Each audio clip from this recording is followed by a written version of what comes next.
Hello everyone, I am finally here with a card making video. Picture the heavens rejoicing, all that kind of thing. If you hear a funny little noise in the background here, I've got Gavin in my arms and he just fell asleep, so it's pretty much quiet, so I wanted to get this voiceover done so I could get this video uploaded. Anyway, I am sharing this new collaboration set from Simon Says Stamp and My Favorite Things. This is the new Thanks for Being There stamp set, and it is part of their Stamptember release. I will have links in my blog post, which will be linked directly below the video. So I decided to use just this stamp set, and I have some Tim Holtz Distress watercolor cardstock that I trimmed down with my paper trimmer. And then I had the smooth side facing me, and I had coated it with anti-static powder. Again, I will have everything linked in the supplies. I use that. It just keeps embossing powder from sticking to where I don't want it to. And because I only want it to stick to the stamped image, which in this case was a stamped sentiment, I inked up the large thanks from the set with Versamark ink, which is very, very sticky, takes a long time to dry, perfect for embossing. And I stamped it, and then I had embossed it with clear embossing powder. And then as an afterthought, I decided to add that little heart that comes in the set.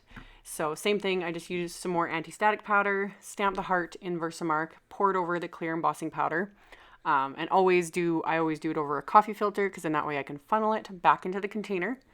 So did all that, melted all the embossing powder with my heat tool, and then set that aside for a minute. And then I've just got my craft sheet here, and I'm smushing some different colors of Distress ink onto it, and I'm using Crushed Olive, Peacock Feathers, and Seedless Preserves.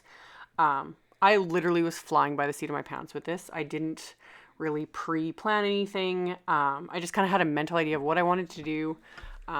Just grabbed colors that I like. I tend to go for the blues, purples, greens.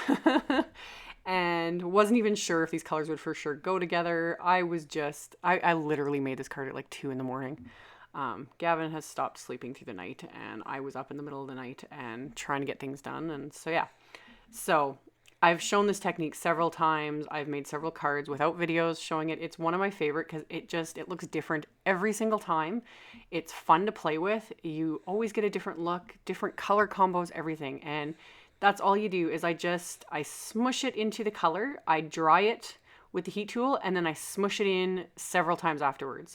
This time I went a little overboard. Usually I do it about 3 times. I press the cardstock in, dry it, do it again, dry it, and then do it a 3rd time, and usually leave it. This time I think I did it like 5 or 6 times. So you see it kind of starts getting a little muddy there, but I don't know. I wanted a really saturated piece of cardstock as well, because I wanted the sentiment and the heart to really pop out. So I wanted to make sure to completely cover it with color. And then once I was like, okay, enough is enough, because otherwise it's just all going to turn brown basically. I wanted to remove the embossing, and to do that I lay the cardstock on a towel and then some just clean copy paper over top. And then I've got my iron here, and honestly I only use this iron for paper crafting. I do not iron clothing because that's just pointless to me. I don't have time for that. So I do that, and people ask me what setting I use. Honestly, I have it at the max setting before the steam part is supposed to kick in. I don't put water in my iron because, one, I'd knock it over, and because I don't want steam when I'm doing this technique. And yeah, I just feel in between with my hand, and you can see once the copy paper starts absorbing that embossing powder that it's working. You just gotta experiment with it and do what works for you. My little iron that I have it set between like a 3 and a 4. It's basically in the middle is where it's at. So far that works for me with this technique. So yeah, I removed all the embossing powder, so it looks really cool. So that thanks has resisted the color, and yet there's no embossing powder there anymore. It's not shiny, it's completely matte. So really fun. And then for the rest of the sentiment, I just stamped that onto a piece of black cardstock and embossed it with some detail white embossing powder. And then just trimmed the edges off with my paper trimmer, and then removed the anti-static powder, just rubbing my fingers against it. And then I'm going to pop that up with some foam tape. I haven't been doing videos lately, but I have been posting cards on my blog. Again, I haven't been super regular with it these last few months, just things have been crazy.